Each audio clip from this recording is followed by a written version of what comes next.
of a guitar, used to play in every... Bad Company, like, the first thing you think of is Paul Rogers. Yeah. Like, the voice. Like, ooh, she's velvety, golden, awesome. I know for myself, before I even knew who Paul Rogers was, I knew the songs, and I knew his voice, and for me, what resonates with me as a singer, and especially as a young singer trying to find my voice when I was a teenager, is the fact that he had soul. And in Halestorm, we're a hard rock band, and we lean into metal, and we lean into the aggression, but I've always been a soul singer at heart. And so for me, what Paul Rogers gifted me was that that's okay. You know, I don't have to try so hard to be hard. I can just be rock and roll and let it pass through me.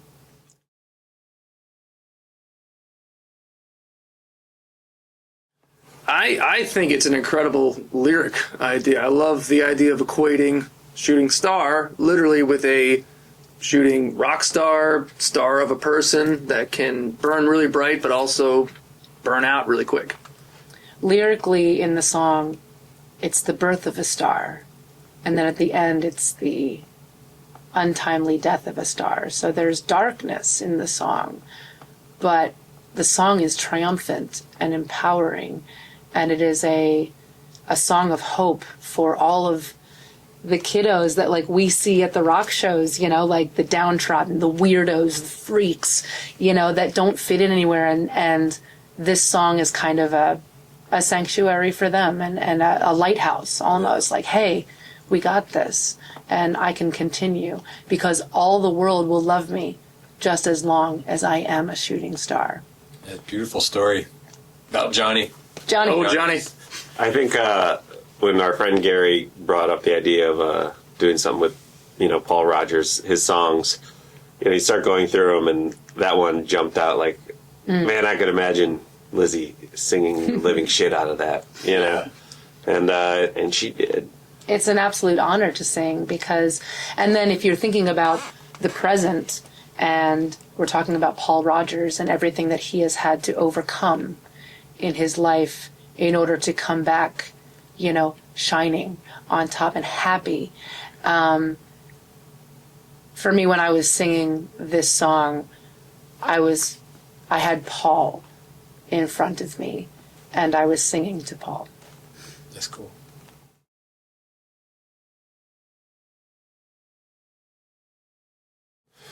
We approached the song with like, we were kind of like, all right, anything goes. And we sat down here and tried everything, I think. You know, we tried a whole bunch of different versions and ideas, and we're really kind of no rules. Yeah, and keys. And no rules, you know, throwing everything at the wall, and kind of ended up on, you know, it sounds great like it is. And let's do it kind of like it is, but you know, just the way we would do it. And naturally it's going to sound like us, and it's going to be different. And, you know, we had a few little things, and we added some new moments in there. But we kind of, this time, you know, we don't, when we do covers, we don't always, sometimes we stray far from the path. But this one felt right to kind of keep that vibe, that energy with that lyric. I think it's perfect. To honor it. Yeah. And but also do it in the way that it speaks to us. Like, you know, I think about, like, one of my favorite pastimes is karaoke, right?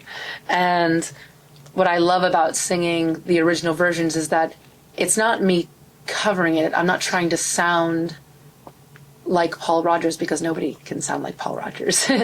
And but I can sing it and feel the lyric in the way that it means something to me.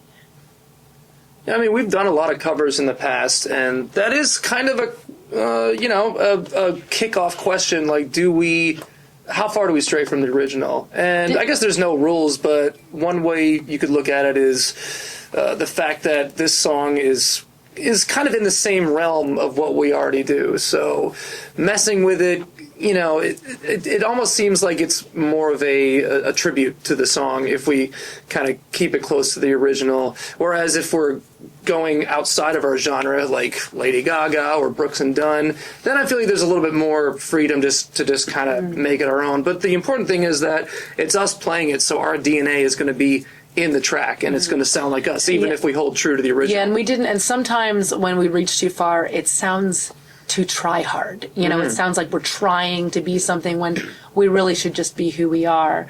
Because don't you know that we are a shooting star? And ha ha ha, yes.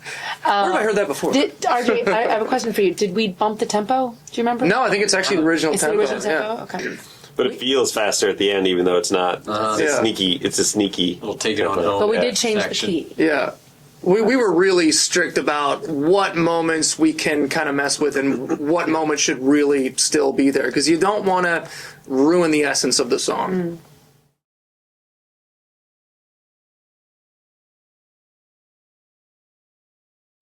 The exciting thing about this song is that this is our first time recording in our new studio down here, and we have our control room and our board, and it was kind of let's see how this goes. And we got one of our engineer friends in to help us. Nathan Yardbro. Nathan came in and helped us, and he's worked on some records with us in the past, and it sounds amazing. Yeah. We're so excited for the future and the things we can do down here, and this was a good trial run to test it out, and came out great. Very exciting. Yeah, dream come true having our own little creative haven down here. Everything works. Yeah.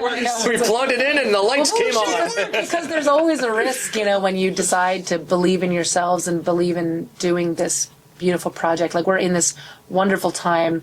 We're in kind of a midlife as a band. We're Joe's about to be 43, and I'm 41. Josh bought a Porsche. Josh bought a Porsche. Like crisis. Midlife crisis. A lot of crisis. A lot of midlife crises that are happening. But we're able to do this together, and one of our greatest accomplishments as a band is that we all still like each other, and we want to create music. And so to have this space, and also to discover that it sounds amazing down here, which I believed could. I believe, trying to believe it into being. But then as soon as we started recording the song, oh, good, yay! What a relief. Yeah, you don't know until it's all done, and then you hit record, and that was a big sigh of relief. Is that a guitar? Because it sounds like a guitar. And may I say, We're good. what a way to debut the studio, which we still haven't named yet. Yeah, the hail hole hasn't stopped. Yeah. Or just, I guess we could name it Shooting Star Studios. Ooh, we'll have to talk about Paul about that. Yeah, that would be copyright infringement. Yeah.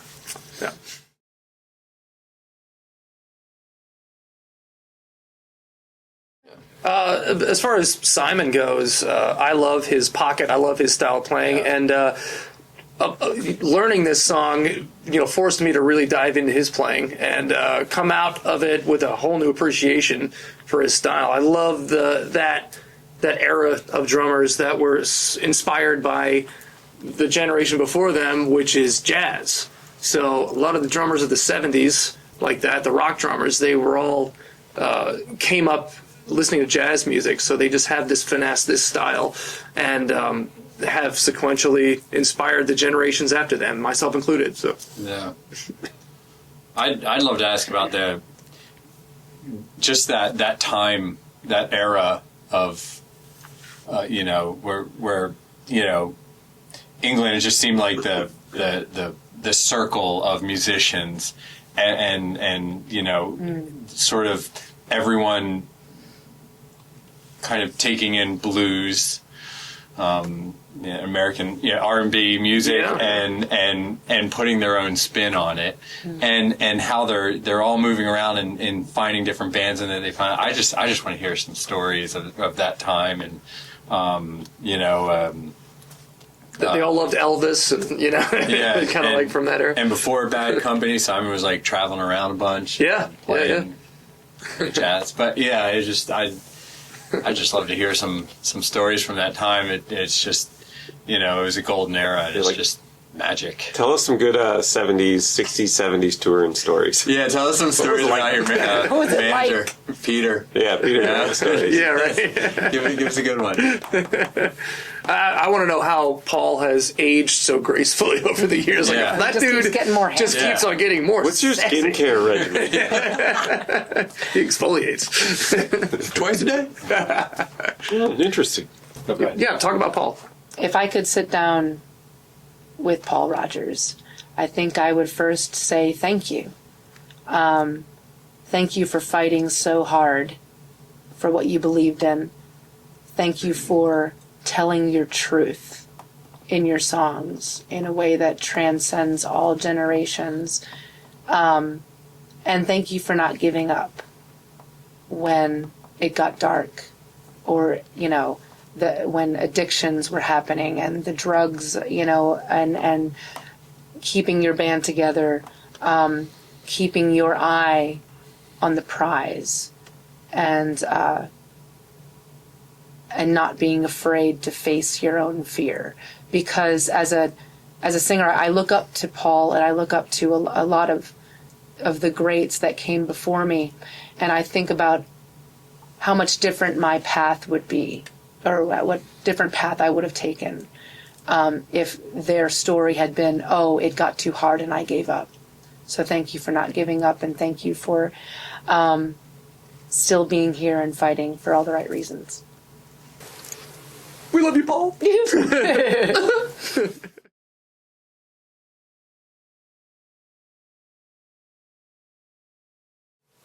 Paul is one of the greatest rock singers of all time. And he's someone that I have always strived to be.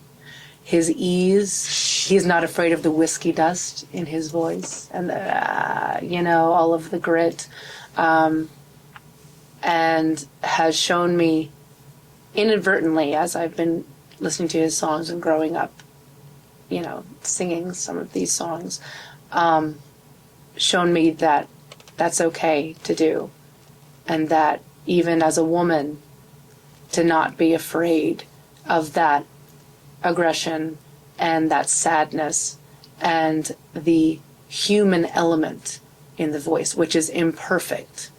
I'm a huge champion of I don't like being tuned. I have never mimed.